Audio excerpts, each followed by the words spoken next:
Sisi watoto wa nje ya ndoa tunaomba kujua, ndugu upande wa baba au mama, kwa nini mnatuficha?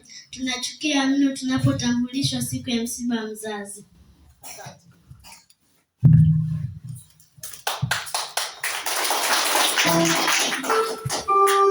Nilipoamua kumweleza mama kuhusu ukatili unaofanywa na baba, mama alilia sana. Cha ajabu alisema, mwanangu, ila usimwambie mtu, utapata aibu. Kwani baba yako akienda je? Nani atakusomesha shule nzuri? Utapata wapi mavazi na malazi? Maneno ya mama yananiumiza hadi leo.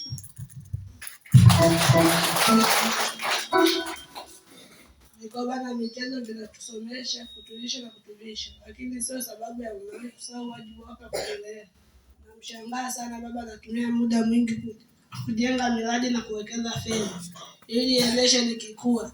Anasahau kunijenga mimi. Hivi nikiharibika, nani atasimamia pesa zake na miradi yake? Ili kukwepa majukumu, baba yangu aliamua kunikataa nikiwa bado mchanga. Hivi sasa ameona nanawili na mama anang'aa, amerudi kuomba radhi. Sijui tumsamehe au na sisi tumkatae, ila tamuomba mama tumsamehe, kwa sababu mtoa hukumu siku zote ni Mungu.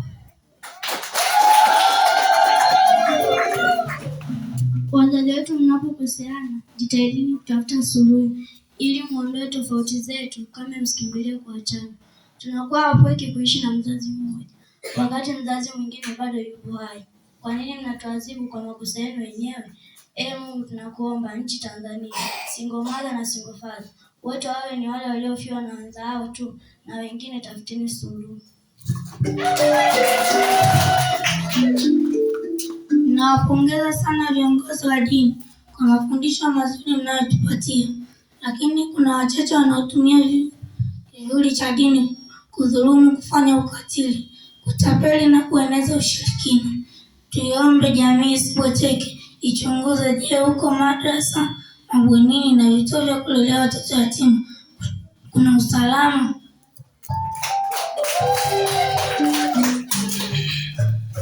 Wazazi wangu hawajui kutofautisha matunzo na malezi. Wakunisomesha shule nzuri, wakunilisha mlo kamili, na wao kuwa mfano mzuri wa kuigwa, kunipongeza, kunikosoa na kulinda mazingira yanayonizunguka.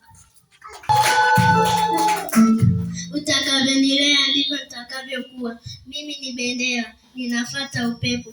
Pia mimi ni maji, ninafuata mkondo. Daima mtoto hufuata kisogo cha nina. Hivyo basi, ninaomba mnilee vyema, kwani usiponifunza wewe, nitafunzwa na ulimwengu. Kumbuka, mchelewa mwana ulia mwenyewe.